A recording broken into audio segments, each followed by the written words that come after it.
Tarot card reading ఇప్పుడిప్పుడే మన దక్షిణ భారతంలో ప్రాచుర్యం పొందుతున్న జ్యోతిష్య పద్ధతి. దీని గురించి ఒక మాటలో చెప్పాలంటే ఇది ఒక భవిష్యవాణి.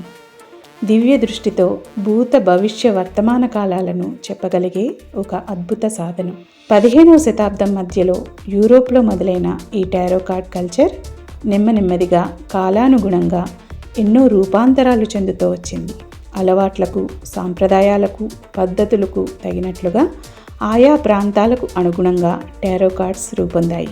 మన భూత భవిష్య వర్తమాన కాలాల సమాచారం అంతా విశ్వంలో నిక్షిప్తమై ఉంటుంది. ఆ నిక్షిప్త సమాచారం విశ్వంలోని 5 ఎలిమెంట్స్ అంటే పంచభూతాలు గాలి, నీరు, భూమి, అగ్ని, ఆకాశం ఆధీనంలో ఉంటాయి. టారో కార్డ్ డెక్ని 2 ప్రధాన విభాగాలుగా విభజిస్తారు. Major arcana and minor arcana. Minor arcana మళ్ళీ 4 విభాగాలు కలిగి ఉంటుంది. మేజర్ ఆర్కానా పంచభూతాలలోని ఆకాశాన్ని రిప్రజెంట్ చేస్తుంటే, మైనర్ ఆర్కానాలోని పెంటకెల్స్, వాండ్స్, స్వార్డ్స్, కప్స్, భూమి, అగ్ని, గాలి, నీరుని రిప్రజెంట్ చేస్తాయి.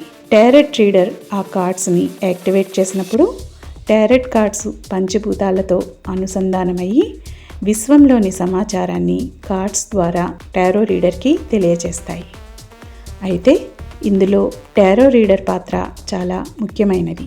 ఏకాగ్రత, మెడిటేషన్, సాత్విక స్వభావం, దివ్య దృష్టి అనే ప్రత్యేక లక్షణాలు ఉన్న కొంతమంది మాత్రమే టారో కార్డ్స్ తొందరగా కనెక్ట్ అవుతారు.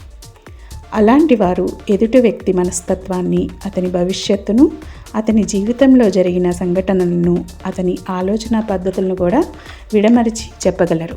క్లుప్తంగా చెప్పాలి అంటే భవిష్యత్తులో జరగబోయే ముఖ్యమైన సంఘటనలనే కాకుండా ఎదుటి వ్యక్తి మనసులోని ఆలోచనల్ని కూడా చెప్పగలిగే పద్ధతి ఈ టారో రీడింగ్కి ఉన్న ప్రత్యేకత. అయితే ఇది పూర్తిగా టారెట్ రీడర్ సామర్థ్యం మీద ఆధారపడి ఉంటుంది.